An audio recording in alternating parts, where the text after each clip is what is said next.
بسم اللہ الرحمن الرحیم۔ آج میں بہت زبردست سی آپ کے ساتھ ریسپی شیئر کروں گی، جو سبزیوں کے کباب ہے۔ آپ میرے ہاتھوں پر نظر رکھیے گا، باقی بہت ساری آپ سے باتیں شیئر کریں گے کہ ہم قبروں میں ہزاروں سال رہیں گے مر کے، تو اس وقت کیا کریں گے۔ میں تمہیں ایک طریقہ بتاتی ہوں جو میرے ساتھ بہت کارآمد ثابت ہوا ہو، جس سے میں اپنے اللہ سے تعلق پر زیادہ توجہ مرکوز کرنے کے لیے لگاتی ہوں۔ قبر خوفناک ہے، بظاہر ہے کہ نیک لوگوں کے علاوہ۔ میں نے اس کے بارے میں سوچا، اور اب میری عمر آخری ہے اور ظاہر ہے اللہ کا سامنا کرنا ہے، اور میں دنیا سے اور اس کی چیزوں سے سب سے تنگ آ چکی ہوں۔ اچھا، تو جب میں قبر میں جا کر اکیلی ہی رہوں گی تو سینکڑوں ہزاروں سال تک تو پھر میں کیا کروں گی؟ کیا تم نے کبھی اس کا تصور کیا ہے؟ اس لیے میں نے مندرجہ ذیل چیزوں پر عمل کرنا شروع کر دیا ہے، آپ بھی کریں۔ دیکھو، میں مر جاؤں گی اور میرے پاس ایک خالی بالکل تاریک قبر ہوگی۔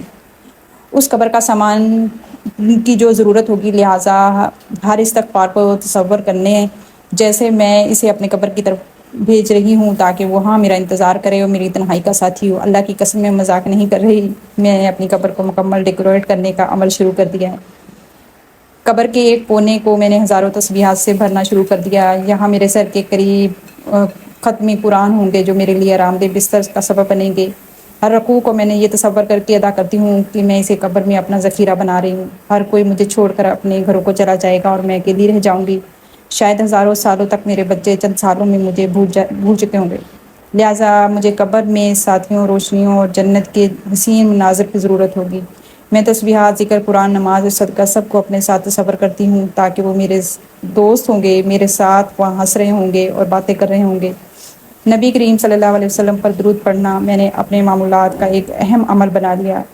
یہ وہاں ہماری محفلوں میں بھی شامل ہوگا، ٹھنڈے پانی کی طرح، خوبصورت لباس کی طرح۔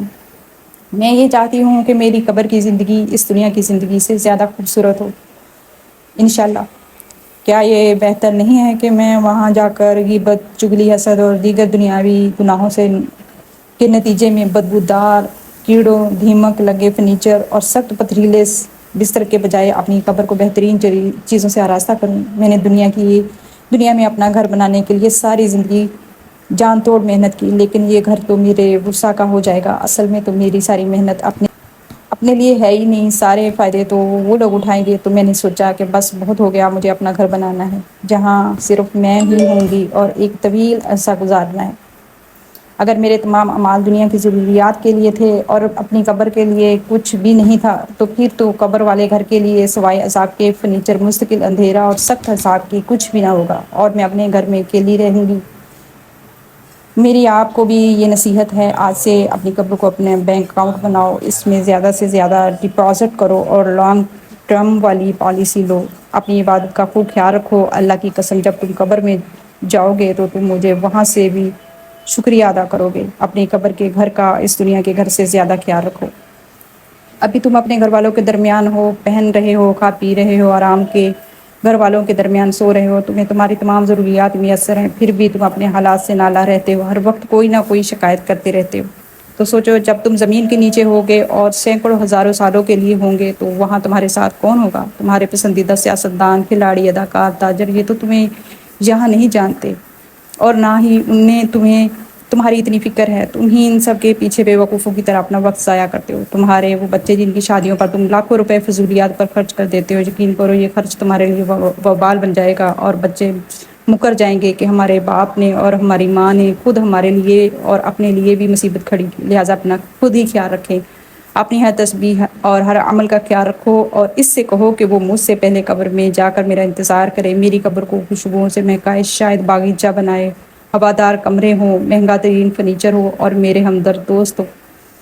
ہم وہاں ملیں گے اور میرا وہ گھر میرا بہترین ساتھی اور بہترین رہنے کی جگہ ہوگی۔ اللہم ہمیں حسن خاتمہ عطا فرمائے۔ اللہ ہماری عقل کو بہتر بنا دے اور ہمیں قبر کے عذاب سے بچا۔ اللہ ہمیں اپنے ذکر، شکر اور حسن عبادت کی توفیق عطا فرما تاکہ تو ہم پر اپنی رضا اور جنت الفردوس میں نعمتیں نازل کرے، جہاں ہم تیرے نبی کریم صلی اللہ علیہ وسلم کی صحبت میں ہوں گے، جن کی بے حد بے شمار فائدے ہوں گے۔ درود و سلام۔ تو پھر کیوں نہ ہم اپنا گھر بنانا شروع کریں؟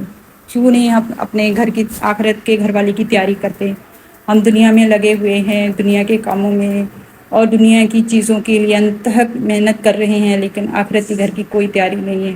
اور جب ہم نے مر کے بھی اللہ کے پاس جانا ہے، کیوں نہ ہم زندگی میں ہی اللہ کے حکموں کو اپنا لیں، اللہ کے طریقوں کو اپنا لیں اور اللہ کے حکموں پر چلنے والے بن جائیں، تاکہ جب اللہ کا سامنا ہو اور نبی کریم صلی اللہ علیہ وسلم کا سامنا ہو تو کسی بھی شرمندگی کا کوئی احساس نہ ہو سکے۔ تو ہم دنیا کے بہت سارے کام بہت جان لگا کے کرتے ہیں، لیکن آخرت کو بھول بیٹھے ہیں۔ میری بہنوں، ہمیں چاہیے کہ ہمیں آخرت کی تیاری کرنی چاہیے اور آخرت بنانی چاہیے۔ دنیا تو گزر ہی جانی ہے۔ دنیا جو ہے، زندگی جو ہے، یہ برف کی مانند ہے۔ برف جیسے پگھلتی ہے نا، اسی طرح یہ زندگی بھی پگھل رہی ہے، اور ایک دن وہ بھی آنا ہے جس دن ہمیں کاندھوں پہ اٹھا کے قبر میں ڈال کے یہ سارے لوگ گھر آ جائیں گے۔ اب ہم وہاں بالکل اکیلے کے اکیلے ہی رہ جائیں گے، اس لیے ہم نے آخرت کی تیاری کرنی ہے۔ دنیا کے ساتھ ساتھ ہم نے آخرت کو بھی بنانا ہے۔ ہم دنیا کے کام کرتے ہیں تو آخرت کے کاموں میں بھی اپنے آپ کو لگانا ہے۔ تو امید کروں گی آپ کو ضرور آپ کو بھی احساس ہوگا کہ ہم دنیا میں کس قدر مگن ہو چکے ہیں، اور اپنے اخلاقوں کو درست کر لیں۔ اپنے اخلاق جو ہے نا، ہم نے نبی جیسے بنانے ہیں۔ نبی کے اعلیٰ اخلاق کیا تھے؟